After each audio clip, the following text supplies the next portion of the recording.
Okay, good morning, everybody, and welcome to the Impact of Scrutiny Advisory Committee for the 20th of November. This is the first time we've done this on live internet recording on Microsoft Teams, so I hope it will go well. Certainly the experience in the past is that it has gone very well. My name is Ian Ray. I'm the chairman of the committee, and I'm a councillor for Berkhamsted. Before we start the meeting proper, I've just got a few announcements to make regarding the process, given that we're acting online, and one of a few things that we need to concern ourselves with in terms of the protocol. We are holding this meeting electronically because of the pandemic, and members of the public can watch the meeting online. We have a website for them to do so, although they cannot participate in the meeting. You're asked, all members of the committee and all officers are asked to keep their microphones switched off until called to speak. Once they finish speaking, also turn their microphones off, but you can leave your video on if you wish, or not, as the case may be. It's up to you whether you want to leave your video on or off, but please leave your microphones off. Treat it like the button at the council chamber. When you speak, you put the button on, and when you don't speak, you have it switched off. If you wish to speak, we're not going to use the chat function at all except for voting. So if you wish to speak, please use the raise hand function, which I'll be monitoring. And when we go to the vote, I will ask members to go into the chat and indicate for, against, or abstain. And I will declare the vote at the end of when that voting is then completed. All officers present at the meeting will follow the same protocols as the members. If the meeting lasts 2 hours or more, which I sincerely hope it won't, because I think we've only got one in my view, and the others are really more information that were requested for the previous committee, then we have a 15-minute break after 2 hours. I also want to point out that if you have any interests, if you consider yourself to have a disclosable pecuniary interest in any matter to be considered, you must declare that interest and must not participate in the vote or on that matter unless a dispensation has been granted by the Standards Committee. If you consider that you have a declarable interest on any matter to be considered by the meeting, you must declare the existence and nature of that interest, but you could still speak and vote on the matter. We have apologies from Jane West, and we have Gordon substituting for Jane West for this meeting. And so I will go around all the members of the committee, and I will ask them to introduce themselves before we start the meeting. Lynn Chesterman, introduce yourself, please. Good morning, I'm Lynn Chesterman. I'm the Labour representative from Welwyn Garden City's South Division. Thank you. Thank you, Lynn. And Susie Gordon. Good morning, I'm Susie Gordon. I represent Hatfield East for the Conservatives, and I'm also Vice Chairman of the County Council. Thank you. Nigel Quinton. Good morning, I'm Nigel Quinton. I'm from Welwyn Garden City, Hansard and Pear Tree Division, where I represent the Lib Dems and everybody else. Thank you. Thank you. And Richard. Good morning, Richard Smith, County Councillor for the Welwyn Division. Okay, thank you, Richard. Again, we will go on to the minutes in a moment, but I just wanted to emphasise, as I say at many of these committees in the past, we are not redoing a scrutiny exercise. The purpose of this meeting is not to repeat the scrutiny exercise, which has already been undertaken. Our purpose is actually quite a narrow one. It is to assure ourselves that the responses of officers to the scrutiny recommendations have been, in our view, adequately dealt with. So I don't want to widen the discussion beyond that, because that's not the purpose of this meeting. So first of all, then we go on to the minutes. We need to confirm the minutes of the Scrutiny Committee, the Impact of Scrutiny Committee Advisory Committee, which took place a long time ago now, on the 3rd of September 2019. There were, Nigel suggested a couple of amendments to that, or questions. One was in paragraph 4.4, asked, was there an update to the Health Scrutiny Committee? I believe that's the case, Natalie. Is that so? That is correct. Thank you. And also there was a typo in paragraph 8.7 when, rather than resilience, the SIL was referred to, so that will be corrected in the minutes. So with those corrections, can we accept the minutes of the previous minutes meeting, please? Perhaps you could use the chat function to express your agreement to that.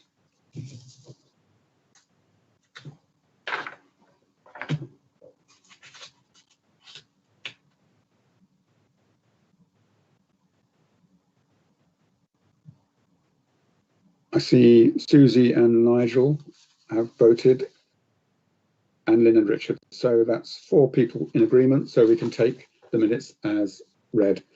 In which case, I will go to the first actual item of the committee, which is the recommendations from the Community Hertfordshire Local Resilience Forum topic group, in which we are asked to look at some additional information which was previously requested.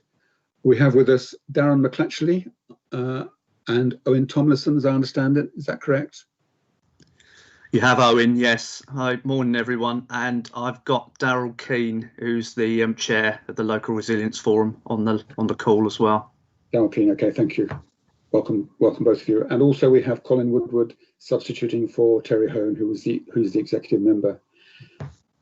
So, do any of the officers present, either Daryl or Owen, wish to give us a verbal update on what's in the committee papers? Or were you happy just to take questions? I'm happy just to do a very quick update, Chair. There's a few sort of facts and figures which have changed since the paper was prepared, if that's okay. Yes, please. Okay. Okay. So as the paper says, it's all our changes, our improvements that we spoke about when we first came to scrutiny have now been fully embedded. We have had quite a bit of disruption to what we do. We talked about Brexit last time, but obviously, sorry, is my camera not on? I can't see you, but I can. Sorry, there we go. Sorry. Yes, I can see you now. Schoolboy error. Morning, everyone, again. Yes, so we've had quite a bit of disruption, Brexit, COVID, and EU transition now coming around again. So it's had a bit of an impact on what the Local Resilience Forum does. Last year, we only held about 60% of our scheduled meetings, and we're probably heading to a very similar figure for this year. Magic Light training, which we talked about last time, which is training for our strategic commanders, was held last October. We had really good attendance, and what was particularly good was the number of senior officers from health who came along, and that is primarily training for people to sit on the strategic coordinating group. So they've had plenty of opportunity this year to try out those newfound skills. The report, the annual report which we attach to the paper, hopefully shows some of the improvements and the impact they've had on engagement, and particularly district borough council engagement, which was the concern we came along with originally. So we've highlighted some evidence of the what we call category 1 responder engagement, above and beyond the normal LRF day-to-day work, which is primarily the strategic coordinating group meetings. Yeah, did you want to come in there, Chair? Sorry. No, sorry, that was just a mistake. Practicing. Okay. So the COVID-19 Strategic Coordinating Committee, that meets in a few hours' time, and that will be for the 76th time since mid-February. We've been up and running in major incident response mode for all that time, and we've probably been using Teams for most of those meetings now, and it's proved to be a really effective and useful tool, actually. The paper does talk about NHS England and the lack of involvement, which is a lot down to sort of structural arrangements in the NHS. We've had a category 1 responder attendance rate of 88%, which for the number of meetings, the amount of time and clearly, you know, the pressure some organisations have been under is pretty impressive, and it's good that we're keeping it high. And in particular, it's worth flagging up the 2 clinical commissioning groups who have provided fantastic support and engagement and have really stepped up to make sure that health is involved and engaged, and we're not sort of held back by NHS England and their regional and national structures. District councils are running attendance rates on the strategic coordinating group of 97%, so they've really bought into it and are engaging. So what we've tried to say in the paper is that COVID is demonstrating that when they need to, LRF members can and are working extremely well together. We're working in partnership, and it's the longer term engagement and maintaining it when we're in sort of day-to-day working, which is the sort of challenge that we always face.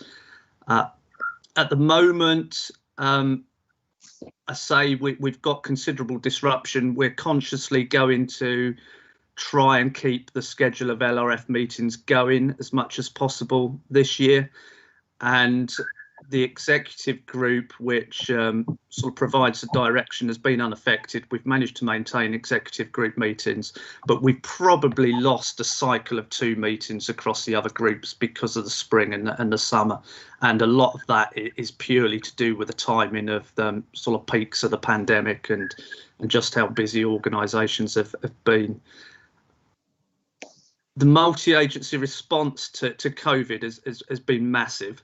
And it's required an unprecedented effort in terms of partnership working. It's far beyond anything else we've done in Hertfordshire before. And I think we are pretty confident, as we say in the paper, about the COVID effect and how it's going to keep all our category 1 responders, our category 2 responders and other partners focused for a little while yet.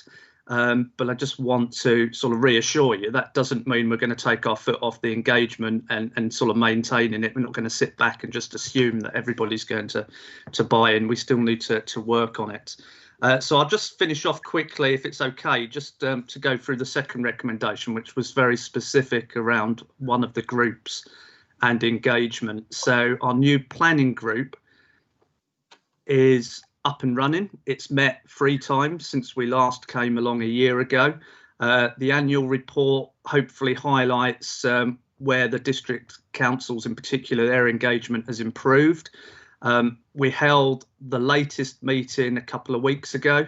We had an attendance rate of 84% and 80% of the district councils were there. So considering where everybody is at the moment and how busy everybody is with the pandemic, it was actually quite positive that we got that many people together. And actually, if I'm really honest, it's been quite surprising how good the attendance has been and the engagement has been with keeping the meetings running.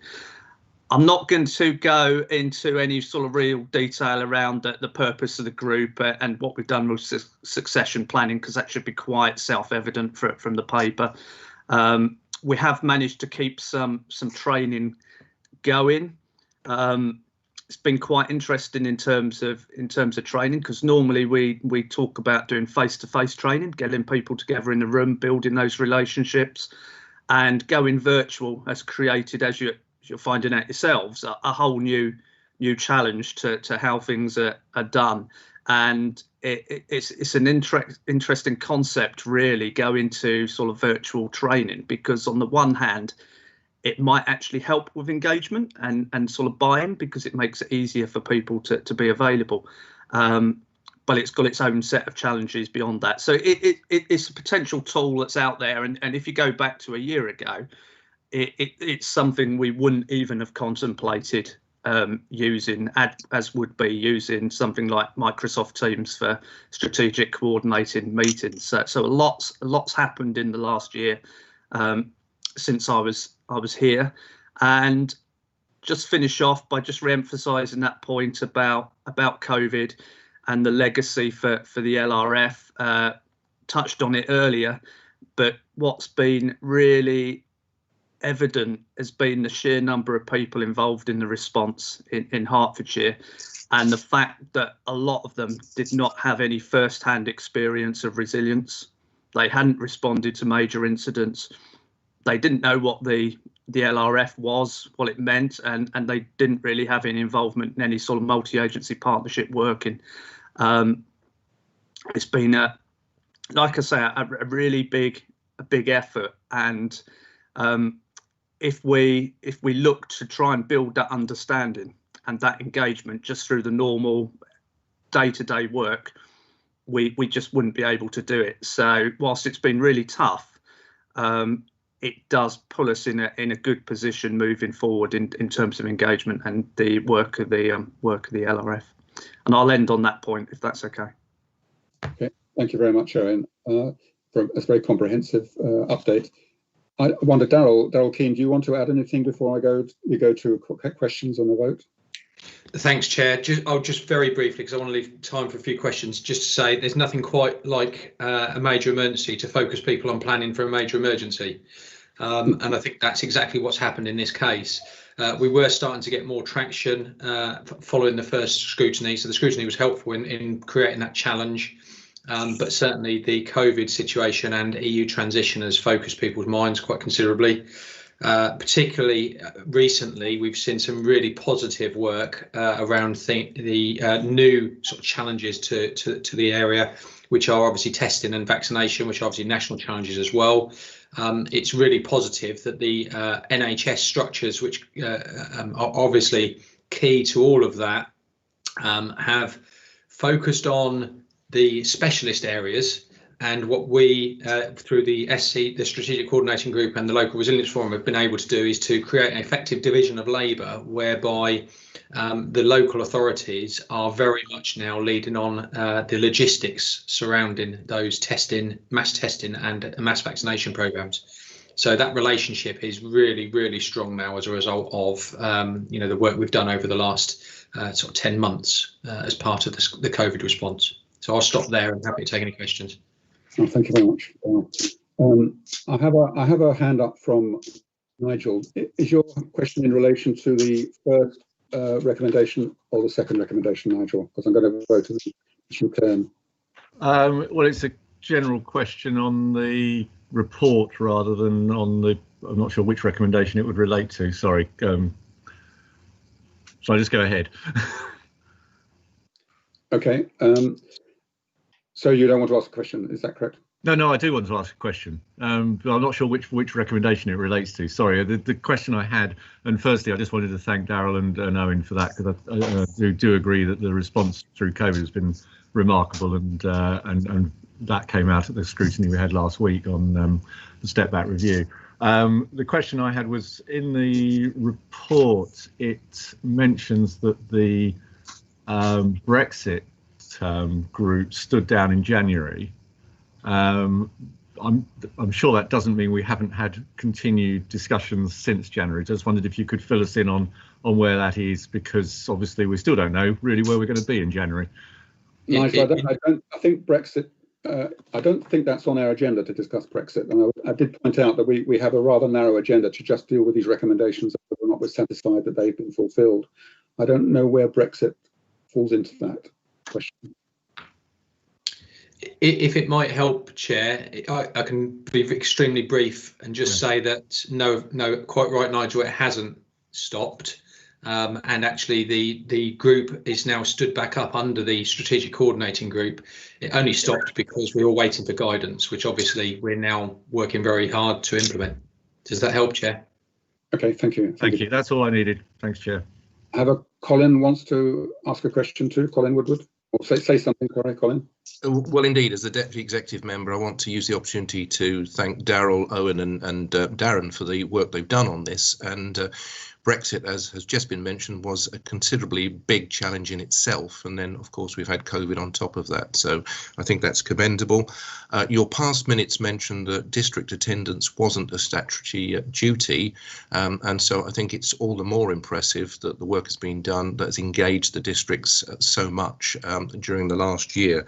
So I think hopefully we've moved it forward considerably. My final comment is just in terms of presentation on the LRF report. I think we've slightly slipped into the fact that folk may know what the LRF is automatically, although Owen did pick that up himself, but the front page of the report is the draft LRF report. It should actually, I think, have the title in full so that we start off pointing out it's the Local Resilience Forum. Okay, thank you, Colin. Thank you. Okay, so I don't see any more hands up. So if we go straight to the recommendations on this item, the first one is that we asked for further evidence of engagement to encourage attendance at training events and planning meetings. Is the committee happy to accept that recommendation as fulfilled? Can you vote in the chat box, please?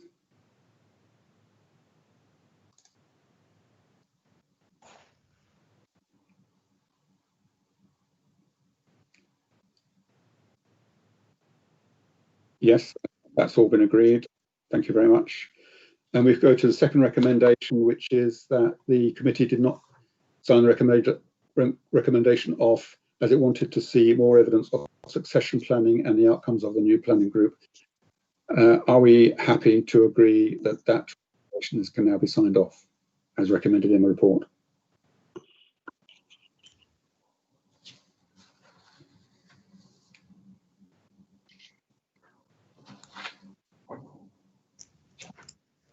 Thank you. I think that's all voted. That's all been agreed. So we can then go. Thank you very much. We can now release the officers in relation to that particular item. We move on to the next item, which is item 3, which is the remodelling of dementia services topic group. Now, I think we have present. Is it Sandra Brooks as an officer for this? It is, Chair, yes, thank you. And I've also got Michael Henderson, who's going to give the update on the recommendations. Okay, thank you. And I think we have Richard Roberts here as well, who's the executive member. Is that correct? That's correct, Chairman. Okay, thank you, Richard. So we have 2 recommendations on the dementia services topic group. Does Michael want to say a few words then about that, Michael Henderson, before we ask questions? I believe that there were 2 issues that we were asked to come back in December. So the first one was recommendation 2. Michael, we can't hear you. Sorry, can you hear me now? Yes. Sorry, microphone problems. Okay, I believe there were 2 recommendations that were required to come back. The first one was recommendation 2.12, which was more evidence was requested on the co-production work that was being undertaken with service users and carers. In response to that, we would say that older people's service user and carer group was set up within the dementia services with a view to getting feedback from service users and carers regarding new services that we had built into the redesign of our dementia services. The carer services met in November, December, February and March 2020, and then due to COVID restrictions, we had to then curtail any further meetings. I think it's fair to say that we're now looking at how we can run these groups virtually going forward until we're in a time whenever we can all meet again properly. The scope of the groups was to undertake an evaluation of the new care services and design feedback forms for stakeholders to use. And I gave an evidence to you what the group did in February 2020, which was a review of our new care home support team. And the group looked at the running of the service, the impact that the service had on people with dementia living in care homes. And they also looked to create a feedback form that would be used in order to gather thoughts of carers receiving services via the care home support team. Okay, thank you. So that's recommendation 2.1. I think there's also, we had an email about some updates from on recommendation 2.1.2, which was circulated by Natalie earlier this week on the co-production work in addition. So if we could just focus then on recommendation 2.1.2, are there any questions on that particular evidence? Right? Any questions from anybody? I see Nigel Quinton's goes on. Chair, I've got my hand up. Nigel. Yeah, I'm sorry. You mentioned there's something else from Natalie, which I'm not sure I've seen, so I'll have to go and look at that. But the question I had on 2.1.2 was that I think the question was whether said the discussion should also consider whether it would be possible to bring pay conditions for the role in line with directly employed NHS colleagues. And the report back doesn't really clarify that. It says there are 2 HPFT funded extra nurses, but it doesn't say anything about the pay levels. Just wondered if we could get some feedback on that. Chair, could I come in, because I think can probably clarify this. The additional paper that Michael has mentioned was distributed by Michelle last week, and it was in response to the recommendations. Unfortunately, the recommendation that appears in the report that came out with the agenda papers was incorrect. That recommendation around the Admiral nurses was signed off at the previous meeting. So what Michael has come to do is to give the verbal update on 2.1.2, which was co-production, and which he's covered with the additional comments that were provided in the paper that I've just mentioned from HPFT that Michelle distributed prior to the meeting. When was that distributed? Sorry. Michelle, I can't remember the date. Are you able to help with that? I thought it was last week. It was last week. I'll just have a quick look, Natalie.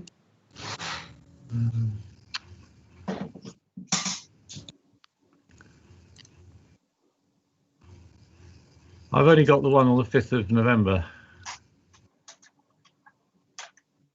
which I think is the one I've got on my screen.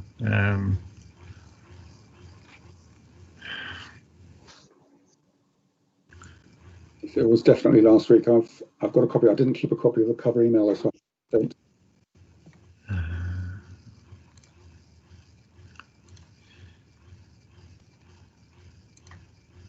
Yeah, I now find it. Right. Further evidence. Apologies, Chair, and everybody else. Okay, thank you. Thank you, Nigel. Any other questions on 2.1.2? Then we can go straight to the vote, because the more evidence was requested on the co-production work undertaken between users and care. Is the committee happy that that is signed off? Are we talking about 2.1.3 as well? No, just 2.1.2 at the moment. Okay.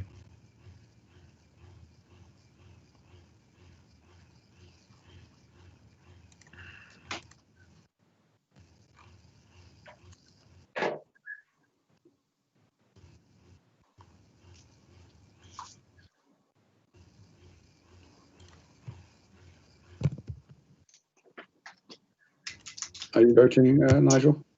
Sorry, trying to get the chat box back up. Oh, yes. Okay, so everybody's on that item, so that has been accepted. So we then move to 2.1.3, further evidence on the training of carers, including dates going forward, and to ensure that this is an ongoing project rather than a one-off. Again, we've got data provided by Michelle earlier. Do you want to say anything more on that? Proceed, Michael. All I'd say is the conversation about training for carers is something that we've been talking about for years, that this kind of predated any kind of conversations with regards to changes to our dementia inpatient services. The CCG very kindly had given us a small pot of money in previous years in order for us to do dementia first aid training for carers, and we have always intended that would continue. So it was initially provided by one of our old age consultants, but since then he's moved on to another role, and we've brought in a broad range of other mental health services for older people staff to run training. It ran on a regular basis until March 2020, and again, the situation ground to a halt because COVID-19 got in the way. We are intending to reset them up in terms of training courses, and again, we'll be probably looking to doing something remote initially with a view to whenever everything settles down, then providing that on a face-to-face basis. But it is our business as usual that we will be providing training for carers. Okay, thank you very much, Nigel. I don't see any hands up for questions. No, thank you. So in that case, can we go straight to the recommendation, which is further evidence was requested for the training for carers, including dates going forward. Can you indicate in the chat box whether you accept that recommendation as approved?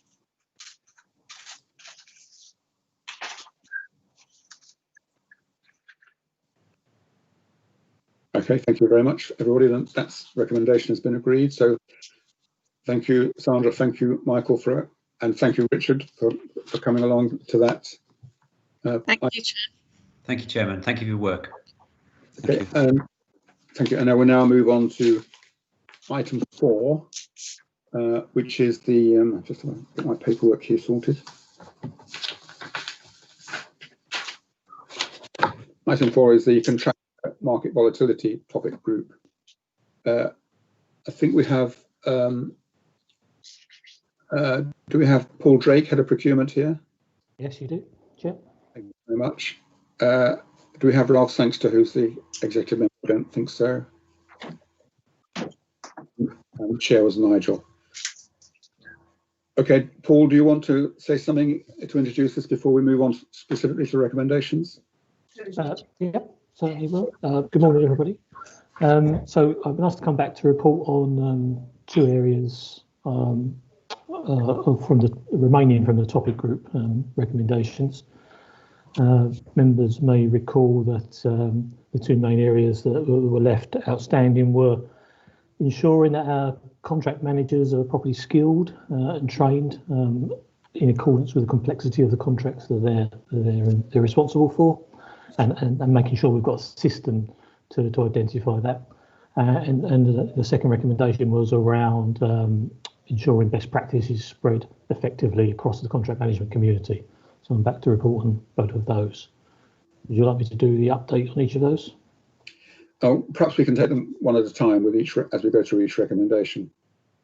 Okay, so if I start with it was recommendation 2.1 in the original report, and this is around the skill level for contract managers.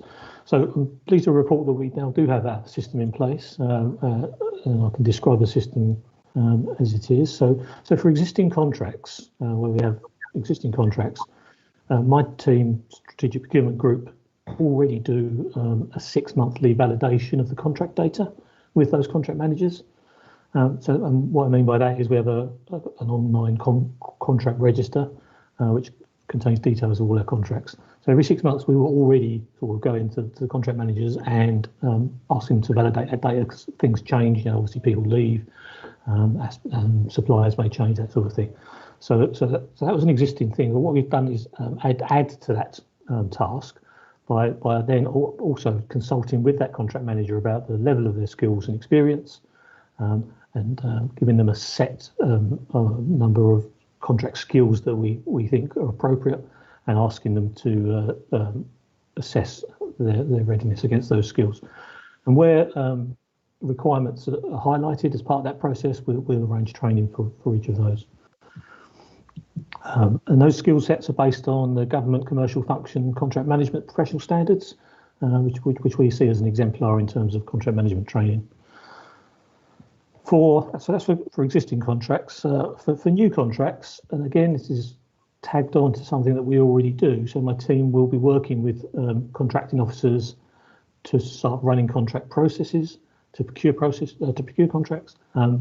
So at the start of that process, every time we sit down with the contracting officer, and at the start of that process, we will ask who the contract manager will be for that contract. So who's it going to be handed to at the end of the procurement?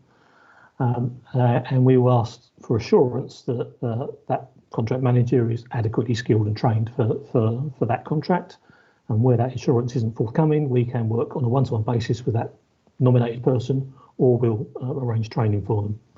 So I think that covers both existing and future contracts. And with regard to implementation, this was kind of ready at the start of this year, but with COVID, a lot of our key contract managers are involved in the COVID response, so we felt it appropriate to hold off until later in the year. We have now gone through that initial process, so we now have a full set of data around contract managers, the contracts they hold, the level of skills they've got, and any training requirements. And we're now discussing those training requirements with our colleagues in HR. That's our response to 2.1. Okay, thank you then. Does anybody have any questions? I'm looking particularly at Nigel here because you were the chairman of this topic group. Do you have any particular questions? I don't have any questions. Just want to say thank you to Paul for putting that in place, and it sounds like everything's going very well. Thank you. Thank you. I don't see anybody else who wishes to ask a question on this particular recommendation. So the committee, further evidence that the system has been put in place and how the required skills are being for training contract managers, new and existing. Can we put off that recommendation as complete, please?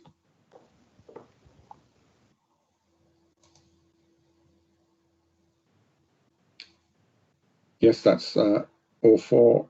That's been agreed. Thank you very much. So if we now go to the second recommendation on the evidence from the contracting best practice group on examples of good practice. Yes, of course. So for the second recommendation, this is about how we've improved the spreading of good practices. There's an awful lot of good practice that takes place within the authority and the topic group. We're keen that good practice is spread across the contract management community. We already had an existing forum which would help with that, which is the contracting best practice group. But I think assurance was required that it was considering the right items and actually how we were spreading that information further and encapsulating some of that information.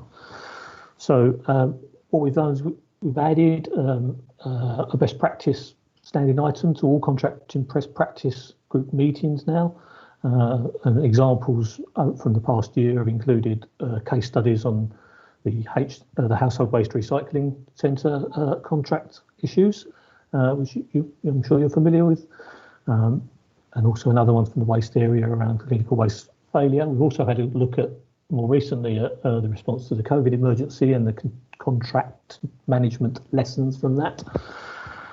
And we'll carry on doing that learning from that process. So we beef that area up, and once we've discussed those at Contracting Best Practice Group, we encapsulate that in case study material, and then we'll publish it on the intranet. The intranet is being revised at the moment, so we are building a contract management best practice site in the new system. I suppose the only other point I wanted to make around here was there aren't many positives out of the COVID experience, obviously, but the implementation of Microsoft Teams has really helped us with this. Previously, we had limitations mainly on size of room. Contracting Best Practice Group was always a popular meeting, but we were getting 20 or 30 people to meetings, and actually there's a limitation on room size there, and also travel time as well, because they were coming from various parts of Hertfordshire to go to that meeting. Those limitations have now largely gone because of the use of Teams. So, for instance, at the last meeting, I can say in September, we hosted 50 participants from that contract management community, and we've invited 72 to the next meeting. And I'm seeing that's the way this will progress, that we will run more and more short meetings, more focused on best practice, with the ability of more contract managers to attend. That's it for me. Again, Nigel, as you were the chairman of that topic group, anything specifically you wish to raise? Not really, only just to welcome what's been reported, and I think particularly the lesson about Teams is very much taken on board, and hopefully, I'm assuming, Paul, that the intention will be, regardless of what happens in the future, we will continue with that format. That's my intention, yeah, and we've had good feedback. So the first meeting was in September, we had excellent feedback from participants, so we intend to go. Excellent. Thank you. I have a hand raised from Susie Gordon. Yes, hi. I just wanted to echo Paul's words about the Microsoft Teams and the effect that it's had, I think, for Hertfordshire County Council councillors across the board. that so many meetings have now been able to be attended by many, many more people. The public are much more engaged in many meetings and like to watch some things which they previously may not have done. And I think by and large, actually, it is one of the huge benefits that has come out of COVID.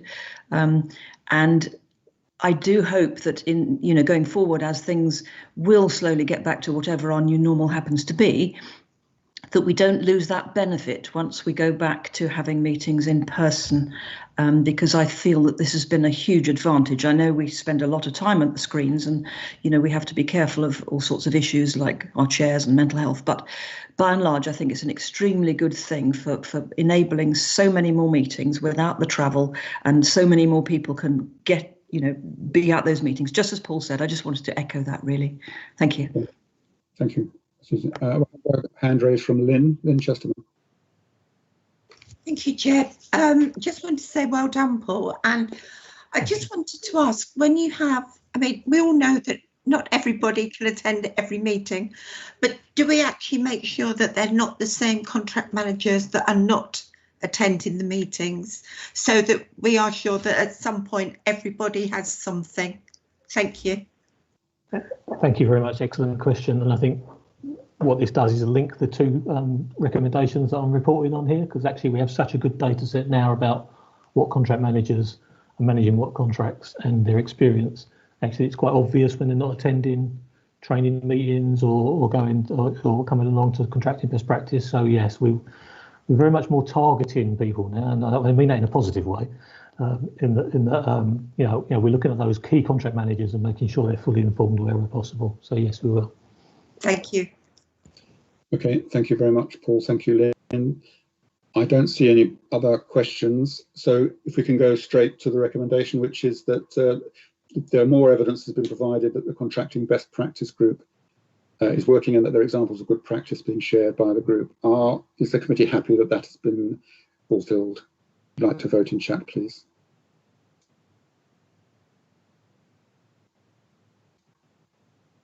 I think everybody's accepted that, so we can now thank you very much indeed, Paul, for that, and thank you, Nigel, as a group chairman, for confirming as well that as a topic chairman, you're happy with that.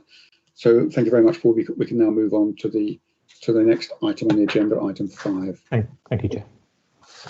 Okay, now, item 5 is actually the first and the only item this evening, which is a new subject coming to this in-practice scrutiny committee. All the previous items were being referred from previous advisory committees because we didn't feel at the time that enough information had been provided. But this one is a new one which we're dealing with. We have present Scrutiny Chairman, Ron Tyndall. Chair. Thank you.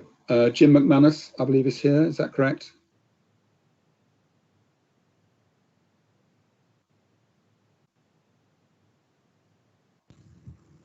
I don't think Jim is here. It's scheduled on the agenda to be 10 to 11, so we're just chasing up to see whether he is able to join the meeting a little sooner. A little early, yes. Okay. Wait, while we wait. Ian, if not, this might be the. Oh, I think that Jim may. Jim, are you in the meeting? I am. I'm just having a bit of trouble with Teams sticking, so give me a minute. He's also been busy writing me emails. Yeah, sorry. Sorry for that. It's all right. I just want. I have looked into it. I hope. No, thank you. That's much appreciated. Pleasure. Right. I'm sorry. I'm all yours. I will try and switch my video on in a second. I do apologise. It's I upgraded Teams this morning and upgraded Zoom, and my laptop's restarted twice so far. Okay, thanks, Jim. I understand also you have with you Mr. Lovelace. Do you want to introduce Mr. Lovelace to us, or do you want to wait until we get to the relevant recommendation for that? I wonder if I have Louise here, Chair, so I wonder if she wants to do some introductions, because Louise is the consultant in public health who leads on this work and has done a brilliant job on our suicide prevention work. Okay, thank you very much. Yes, Louise, do you want to say something? Yeah, absolutely. I just want to say hello, everyone. So I'm Louise Savory, public health consultant. So I have been leading on the suicide prevention work. Would you like me to go ahead and just provide an update? Yes, I think we have Manika Kandola to be introduced as well. Is from the Health Improvement. Please do. Is that here? Is he here as well? She? Louise, could you introduce Dick, because he hasn't been introduced so far, and I think it would be helpful for members to know who Dick is and why he's here and why he was important with scrutiny. That would be helpful, I think, for members of the committee. Hello, can you hear me? We can. Yes, we can, Dick. Yeah, I'm Dick Lovelace. I have a title with the NHS as Expert by Experience. I'm currently chair of the HPFT Carer Council, and I also chair Caring for Carers in Decorum, which is a mental health support group which we've been running now for 29 years. I was originally asked to talk about my son, who lost his life when he was 23 in 1992. At that time, we decided to carry on running the group on the basis that we couldn't help him, but we could help others.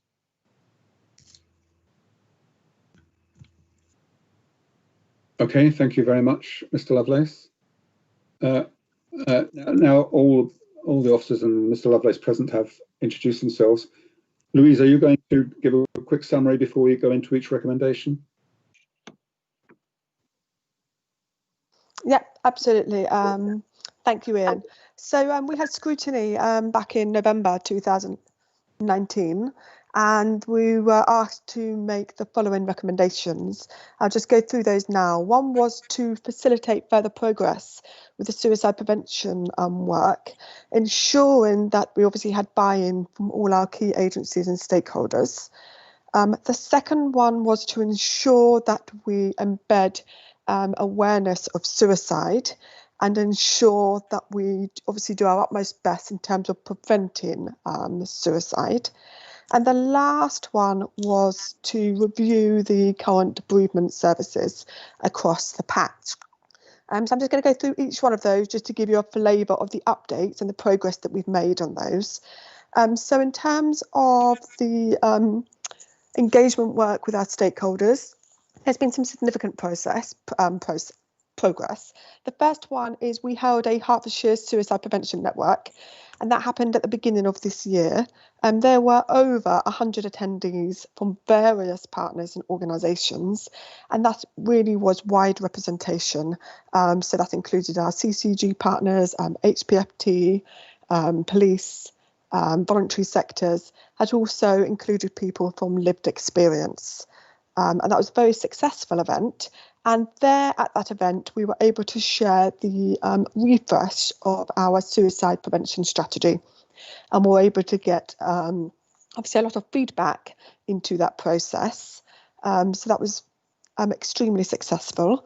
We now are going through the ratification process for the development of our suicide prevention strategy. And as part of that ratification, that strategy went through our suicide prevention programme board, of which there are also 6 task and finish groups. So all include wide representation from all our stakeholders. And that has had a internal review to ensure that we've got the right representation around the table. A little bit of work that's more recent is the development of a suicide prevention working group, which is to really move forward the ICS work, so the integrated care systems work, because we are receiving NHSE funding for suicide prevention. That equates roughly, trying to remember my figure, around 200,000 a year. So we have had a working group with representation from our CCG leads, primary care, HPFT, mental health commissioners and public health to inform our funding priorities for suicide prevention. So I think, to be honest, I think that I'm hoping I've demonstrated there good evidence that we've also got that partnership working that was requested from Scrutiny. The second recommendation was to increase awareness of suicide and to upskill our staff around identifying those at risk of obviously taking their own lives. So we have a very successful suicide prevention campaign that is called Just Talk. We are actually looking to refocus that campaign to being an adult campaign, because that's demonstrated as a need from our suicide prevention suicide audit. So we're going to refocus the Just Talk campaign to work on supporting men's mental health because of that being a priority need. What we have also recently done is procured and already commissioned out a suicide intent training offer from an organisation called Harmless. We've already it started in November. That is basically suicide training, which is over and above the basic suicide training we have on offer for Hertfordshire, which is Spot the Signs. This is suicide intent training suited for our frontline staff who are most likely to meet those people who are under mental health distress. Just to really let you know, we've had extremely positive uptake of that suicide intent training, with the course being booked out. I think there were 6 courses put out, and that was booked up within a couple of days. But thankfully, we have a training offer to take us up till next November, and we should be able to train 1,000 frontline staff. So I think we will really be driving that awareness of suicide amongst our frontline staff, to support our frontline staff in terms of how to deal with that and how to have those conversations with those people who perhaps are, having mental health distress. And I think that's particularly more so important because of COVID and the possibility that will obviously rise mental distress amongst the residents of Hertfordshire. The last one I just want to touch on is the review of our current bereavement services. Now, this is a piece of work that has been led by the Integrated Healthcare and Commissioning team. They held a multi-agency workshop back in February 2020, and they did a review and a map of the pathways for our current bereavement support and services. Now, that report did identify that there are areas requiring improvement, and unfortunately the group hasn't met since the pandemic. But I want to offer reassurance that work is about to be picked up again by the recruitment of a bereavement coordinator, which will be funded through the NHSE funding that I previously talked about. So we will be recruiting a bereavement coordinator to support that piece of work. And that will coincide with the development of a real-time surveillance for suicide across Hertfordshire. So that's a really exciting piece of work, and that's one of the key priorities that we will be using the NHSE funding for. But what we have done is the Integrated Healthcare and Commissioning team did commission the development of a series of bereavement guides to support the public through obviously the changes due to COVID. And that has been made available to our professionals and has been uploaded to all our GP systems so that they can obviously provide support to the public with bereavement. That probably brings me to the end of my update. Okay, thank you very much, Louise. I believe that Mr. Lovelace, who's here, has been specifically involved in this bereavement issues. I wonder whether, Mr. Lovelace, you wish to make some comment about your experience now? Yes, I do. I'm a member of Spot the Signs and have been for a couple of years now. I also sit on the suicide prevention group at the trust at Hatfield. I've been able to learn such a lot that I'm able to pass the information that I'm gathering to other groups, my own group including, and places like Carers in Hearts, which I'm also a member, and Mind. So the result, I think, within our group, we have lost 19 friends and relatives during the last year, during the last 9 months. However, there is some comfort that none of these were the results of suicide. The COVID virus has taken 9 people, but only 4 of those were old, 65 plus. And the others from natural causes, including cancer and heart attacks. So it's a pleasure to say that we seem to be doing the right things for suicide prevention. And my work, I'm still very much involved and will continue to be so, purely and simply on the basis of losing a son those years ago. And I think the trust has come a long way as well in the last couple of years. And yes, I've said all I want to say, really. Thank you very much indeed, Mr. Lovelace. A very helpful contribution to this morning's discussion.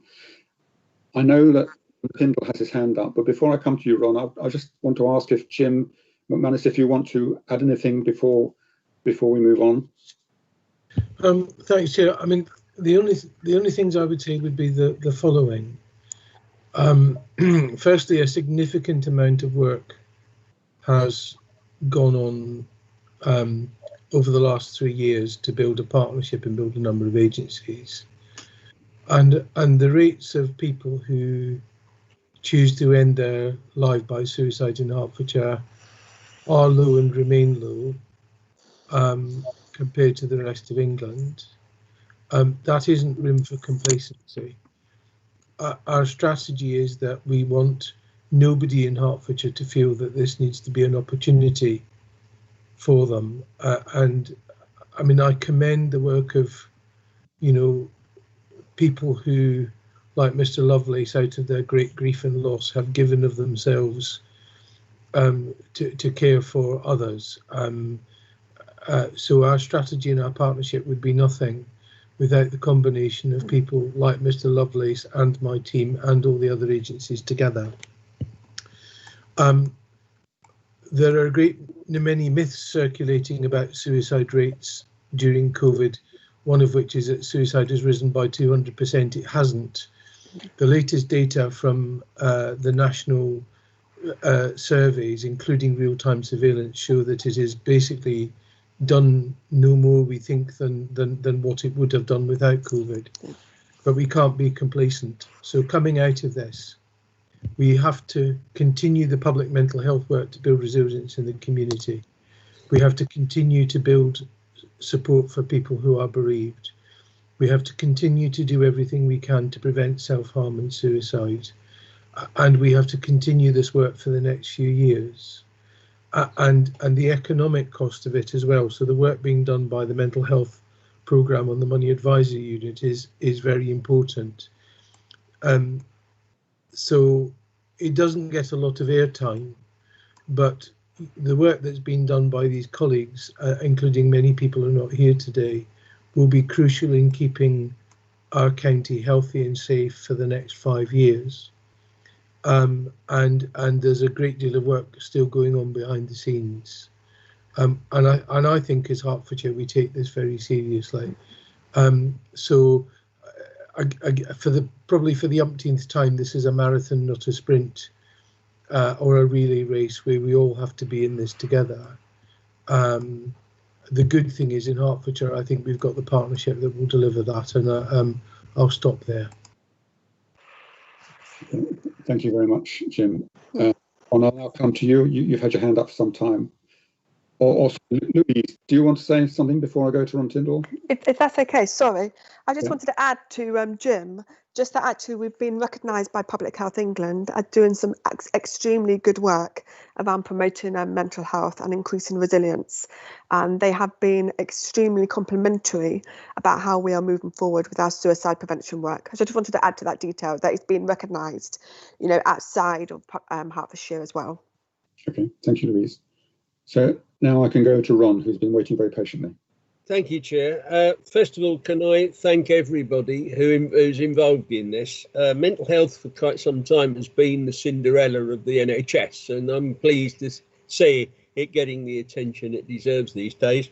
I'm also very grateful. I learnt an awful lot in chairing this group. I know it's a year ago, but for me, one of the eye-openers was the suicide bereavement issue, because I hadn't been aware of that before. It hadn't struck me, and that made an impact on me. And in some ways, that given what happened in January and February onwards, and COVID and the stresses under which people are living, and particularly the number of people who have had close relatives and friends dying in care homes, it is a shame and perhaps a disappointment that the bereavement work was not proceeded with the same speed as the others. But obviously, it's not possible to do everything at the same time, and it's just one of those things. But what I would like to do is concentrate on recommendation 3. I do believe that given the present situation, I've dealt personally myself in the last few months with 4 individuals from the county who were extremely distressed about relatives who died in the care homes and the circumstances. No fault of anybody, just the circumstances and the fact that everybody had to be isolated, but it did cause a great deal of distress. And so I do believe that the one area I'd like to check on, first of all, a straightforward question is, are the guides, the bereavement guides that have been produced, are they also being issued to all the care homes? That's one thing. Also, is there a shortened form available to the public which can be given out by care homes and anybody else who has to deal with bereaving relatives? Because I think that's also another point. And perhaps the shortened guides could also be given to counsellors as well. I note that there also the recruitment of Bereavement Coordinator. I would hope that that is proceeded apace and linked into all the navigator services as well, and ensured that that is taken forward, and also that the suicide prevention programme, the steering group is really active and gets on with the job, because our future is slightly uncertain. We've got the vaccine coming down the road, but we're still I worry a bit about what's happening in the rest of the world, because other countries perhaps are not doing as much as they could. And I'll leave it at that to combat this virus. And so opening up ourselves to other countries could actually produce, but Jim is the expert on that. Also, I note that Jim's mentioned about the statistics on suicide, but I just feel that suicide bereavement, perhaps I'm a convert, but this is one area I think which has been ignored in the past. And I think this is now the time which it should be up front. Thank you, Chair. Okay. Ron, I don't know whether Louise or Jim, do you want to respond to those 3 particular questions? I'd be very happy to actually echo Ron's recommendations, and thank you for picking up those recommendations. I can't answer your question with regards to whether those resources were made available to care homes. That's a very good suggestion, and I will ensure that I feed that back to put that action forward. I do just want to reassure you that we do have access to other bereavement resources that we have promoted, which is through our cruise bereavement service, and we have made good use of those leaflets and resources and made those available. But I will definitely ensure that we do that for care homes. So I'll action that. There was another question. Oh, I just want to let you know that we have reactivated the suicide prevention steering group. We met I think it was five weeks ago, and that was to ratify the suicide prevention strategy. So that is back up and running. And then following suit to that will be the reactivation of the task and finish group to support that. Thank you. There's also a question about the bereavement coordinator recruitment. So the bereavement coordinator, we just need to obviously write up a job description for that and then put that out for advert. I would say that will happen in the new year. We'll get that up and running. Okay, thank you very much, please. Richard Roberts, you've had your hand up for a little while now. Do you want to say something? Thank you, Chairman. Apologies that I'm appearing in my scruffs. I came with some rapidity to the screen and I had no chance to shirt and tie. But that aside, it is a pleasure to be with you this morning. I was previously the portfolio holder for public health, and this work around suicide prevention was something, and the setting up of the suicide prevention network was some of the most important work that we did.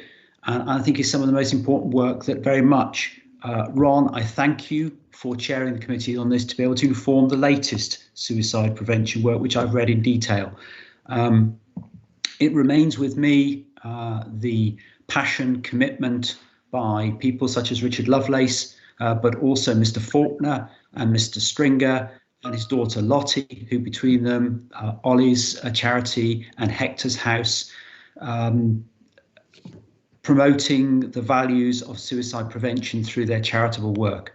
I commend the action to promote bereavement services as well.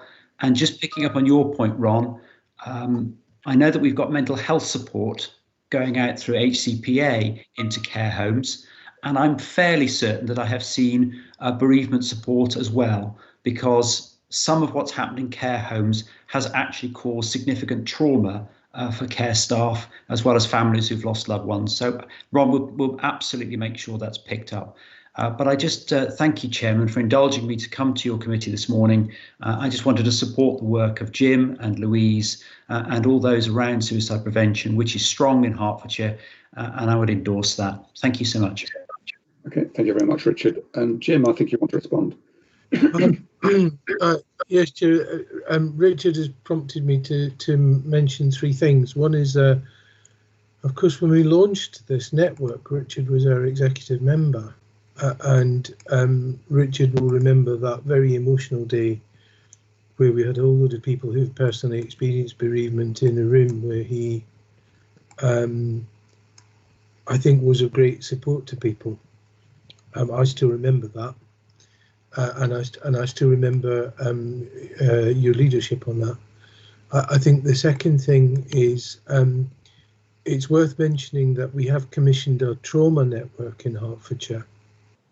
So last year we trained over 60 people, including all of the ambulance chaplains, for example, and a whole number of people in the police and others to be trauma responders. That network has been very busy. We've also commissioned 2 lots of PTSD and wellbeing champions in care homes, which Richard and Tim have worked together on, 2 executive members. And we are about to commission more, with the ambition that more and more care homes in Hertfordshire will have mental health and resilience and post-traumatic stress trauma. So that's on top of the public mental health work that we're doing as a cell. So there's a huge industry going on that we haven't, I mean, there's other stuff as well that I haven't mentioned, but if I listed everything, that we'd have over 100 projects. But it's worthwhile mentioning, I think, as Richard has specifically mentioned, care homes, you know, the various bits of the care home system have really worked together with us on this. Okay, thank you very much, Jim. I don't see any other hands raised for questions. Excuse me. So can we go to the first recommendation, which is that there should be... Ian, I think that Dick may just want to come in momentarily. I just saw him raising his hand physically. Okay, Dick, do you want to say something? Mr. Lovelace? Dick, I think you're on mute. Is that better? That's it. Yeah. Go ahead. I just wanted to add to the conversation on bereavement. Bereavement can be very tricky because everyone is different, but it can also be very simple. I have made over the last 6 months over 500 calls to lonely people, many of those who have been bereaved, and the response I've had is enormous. It's a huge step forward for people who are lonely and may be considering suicide to have a voice to talk to. And I just wanted to make that point. Thank you very much, Mr. Lovelace. I think that's a very good point about contacting people in particularly difficult times. It's very important to make contact with people. Okay, so we have 3 recommendations. If I go to the first one, which is on collaborative working, the recommendation is that we should accept this. Any comments on that, or shall we go straight to the vote? I don't see any hands raised, so if we can go to chat function then and vote on that one. I think that Jim has a hand up, Chairman. Jim, do you want to say something? I'm really sorry in terms of my update has been a bit disorganised this morning. I've put in chat. I think one of the things that Scrutiny members should note is the level of seriousness that elected members have taken. So while you've had cross-party support from people like Ron and others, our own executive member has actually made mental health one of his top 3 priorities, including a series of briefings and various other things. So we have been asked by Tim to prioritise public mental health as one of our major efforts towards recovery. So whatever members decide this morning, can I assure you that our exec member for public health is asking for on a weekly basis for us to make sure that we are prioritising this, and in fact has signed off a number of things himself on this. So I just wanted to assure you that we are going to continue doing this for the next however many years, and he's already made it very clear to us that when we come out of this and build our public health strategy for the next 4 years, mental health and inequalities has to be actually one of the top 3. And indeed, we have a new consultant in public health starting on Monday, whose remit will specifically be inequalities and adult mental health. Sorry, Chair, that's my last interruption, I promise you. Thank you very much, Jim. And I'm sure Tim will appreciate your approval of him, but unfortunately, I don't think he's here this morning, so he can't respond at the moment, but we'll make sure he's aware of your tribute. And of course, Richard Roberts is actually here as well. So if we can now complete the vote on recommendation 1, I think only Susie left to vote. Oh, sorry, Tim, do you want to say something? No, I didn't. Thanks, Ian. I thank Jim for his comments, and I'll leave it at that. Okay, thank you, Tim. So we've now completed the vote on recommendation 1, which has been approved. So if we can now go to the recommendation, which is embedding awareness of suicide. We had a very comprehensive update there. Are members happy to approve that recommendation?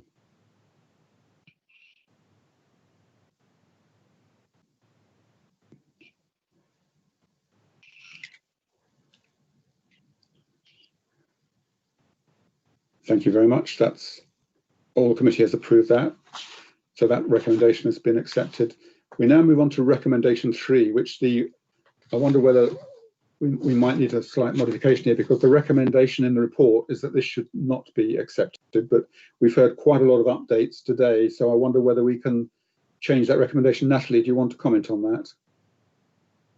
My advice to the committee was that you had a very full response in terms of the intention for that appointment to be made. You've heard about the Bereavement Guides, which the link to the HCC website is provided within this report. I've had a look at them. They're really accessible and they are available in easy read versions as well. So I would suggest, with the progress that has been made on this recommendation to date, that you would be able to sign it off if the committee so chose.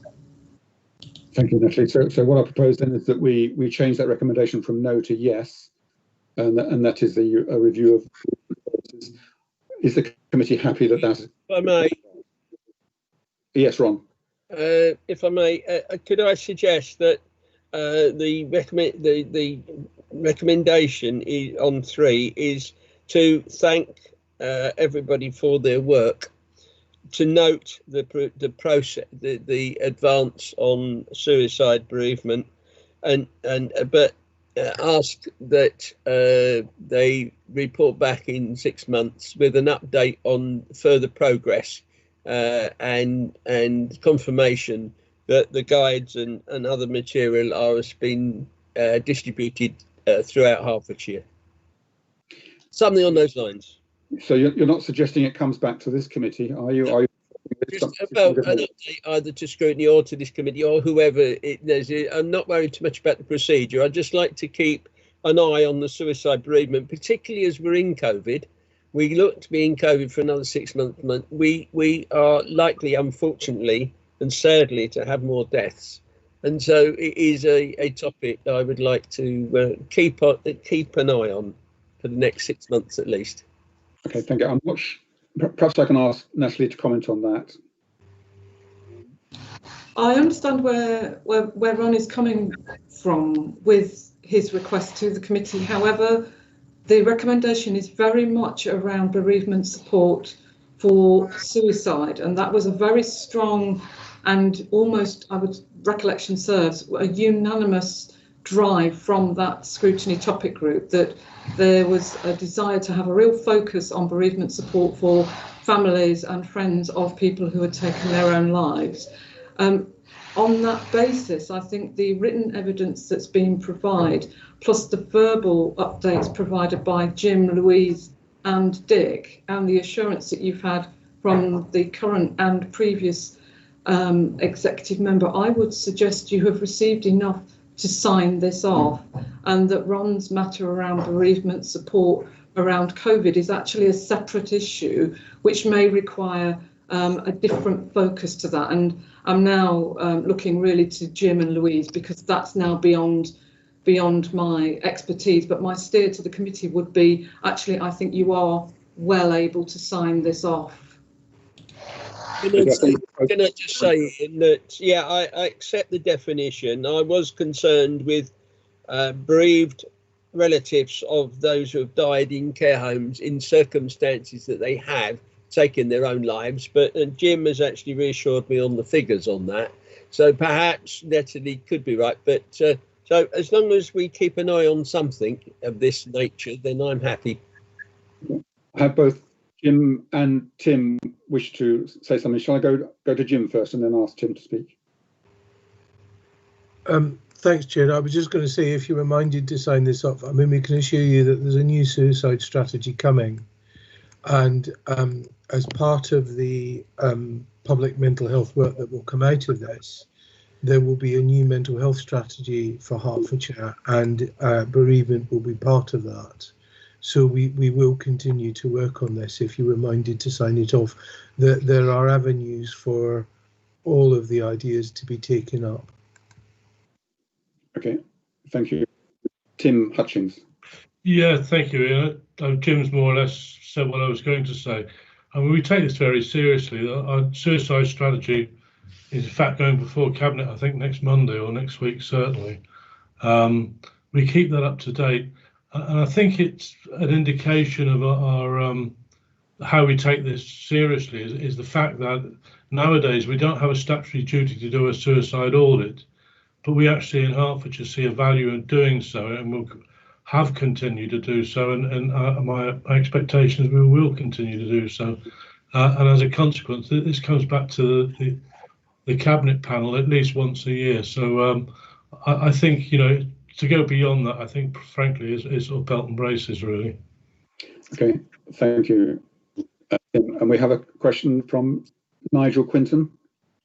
I was just going to comment that I don't see any reason not to sign this off as agreed, but and just maybe just the minutes should record Ron's comments that this and everyone's commitment. I think that's already been expressed that this will be a continued item of focus. I was tempted to come in earlier actually and just say I think maybe my first panel meeting of public health was when we had the suicide prevention strategy back in dim and distant now, 2018 or whereabouts, and I was very struck then by the commitment from Richard and others on this subject, and I'm very pleased to hear that and see firsthand that Tim has taken that on moving forward, and I do want to commend everybody involved in this.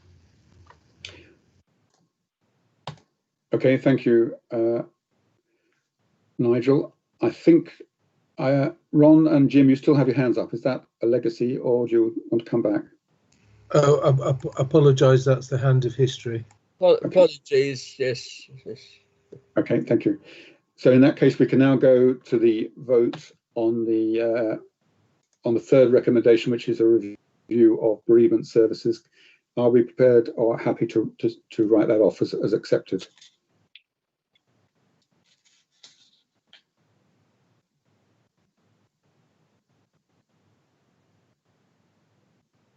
Thank you very much.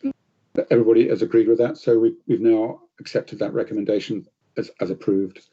So that brings us to the end of that particular topic, and I'd like to thank Jim and Louise for coming along this morning and giving us such a comprehensive view. I'd like to thank Mr. Lovelace for his contribution, which I think was very, very helpful, and also to Tim Hutchings and Richard Roberts for coming along and making some points as well. Thank you all very much. And that now ends the suicide prevention topic group agenda item. Okay, so we now go on to item 6, which is the forward plan. Natalie, do you want to say anything about the forward plan?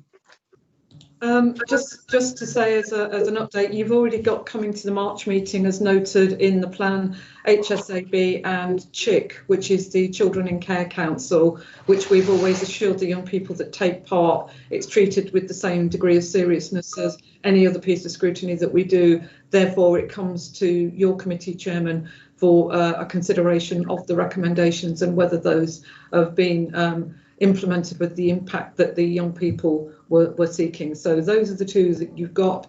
Nothing is being carried over from this meeting. So as it stands, those are the two items that you have at March, and you may have a busier June meeting when a number of the scrutinies which were suspended during lockdown will be working their way through the system. So a light one in March and a busy one in June. I'm just kind of forewarning colleagues who joined that committee post May's elections. And that's all I had to say, Ian. Okay, thank you, Natalie. I think we also have to note the forward plan. So can you all put your vote into chat whether or not you're happy to note the forward plan, please?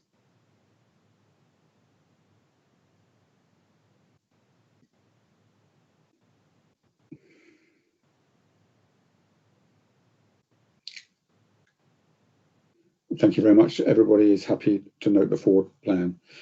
So that only brings us to the dates of the future meetings, and Natalie has mentioned the agenda items for the 3rd of March and possibly for the 25th of June, which are the dates of the next 2 programme meetings. There is no other Part 1 business that I'm aware of. I don't know if anybody has anything that you want to raise. No AOB? No? In which case, thank you very much. We can close the meeting now at 11:24 on the 20th of November. And thank you very much, everybody, officers and members, for attending and contributing so effectively to this morning's meeting. Thank you all.